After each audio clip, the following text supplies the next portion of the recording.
निश्चितच या बाबतीमध्ये अमरधामच्या मागच्या बाजूने जो कल्याण राष्ट्रीय महामार्ग जातो त्याच्यावरती होत असणाऱ्या या सीना नदीवरच्या पुलाचं कामाचं गेल्या काही महिन्यापूर्वीच सुरुवात झालेली आहे।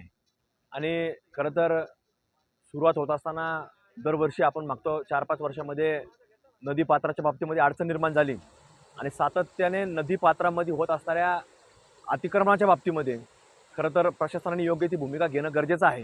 कारण दर पावसाळ्यामध्ये कुठेतरी पूर्वीच्या काळामध्ये असं होत नव्हतं, पण मागच्या 5-6 वर्षामध्ये कोविडच्या अगोदरपासून काही लोकांनी नदीपात्रांमध्ये सातत्याने भराव टाकल्यामुळं मागच्या बाजूला फुगवटा तयार होतो आणि म्हणून ह्या बाबतीमध्ये इथं पाणी येतं आणि म्हणून या सगळ्या बाबतीमध्ये लवकरात लवकर प्रशासन निर्णय घ्यावा। मग ते कलेक्टर साहेब असतील, महानगरपालिकेचे आयुक्त साहेब असतील आणि या बाबतीमध्ये पूल जरी सुरू झाला तर पुढच्या वर्षी आपल्याला हा पूल नागरिकांच्या रहदारीकरता खुला झालेला असणार आहे आणि अमरधामच्या मागच्या गेटपासून तर अगदी कल्याण महामार्गापर्यंत ह्याचा पुलाचं सगळं काम असणार आहे।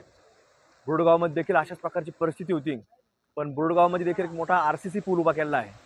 या बाबतीमध्ये खरं तर बोलेगावचा मागचा जो रोड आहे तर त्या बाबतीमध्ये तिथं देखील पूल आता मंजूर झालेला आहे। म्हणजे नगरमध्ये अशा प्रकारे सीना नदी पात्रावरती असणारे सगळेच पूल आता मोठे पूल केलेले आहेत। फक्त हा एक पूल सीना नदीच्या मागचा अमरधामच्या मागच्या बाजूचा आणि बोलेगावचा हेच खरं तर आता 2 राहिलेले आहेत।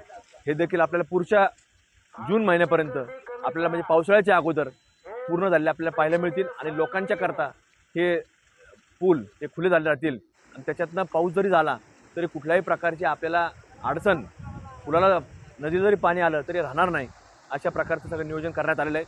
पण ह्या बाबतीमध्ये या पावसाळ्यामध्ये आयुक्त साहेबांनी, कलेक्टर साहेबांनी खबरदारी घ्यावी आणि ह्या मार्गावरती सगळे आता गणेशोत्सव सुरू होणार आहे आणि गणरायाच्या मूर्त्यांचं या ठिकाणी मोठे व्यावसायिक आहेत आणि म्हणून नगरमधूनच नाही तर जिल्ह्याभरातनं लोक गणरायाची मूर्ती खरेदी करण्याकरता ह्या भागामध्ये येत असतात आणि मग ते मोठी ट्रॅफिकची समस्या निर्माण होती। त्यामुळे इथून जो ठाणग्यांच्या पंपा शेजारून जो माधवनगरचा रोड आहे तो वारवाच्या मारुतीला निघतो आणि वारवाच्या मारुतीपासून आपण नालेगावपर्यंत रस्ता निघू शकतो।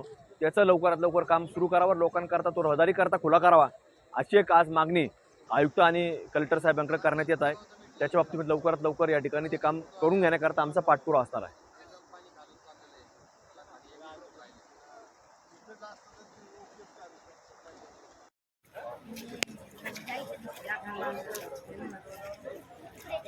Thank you.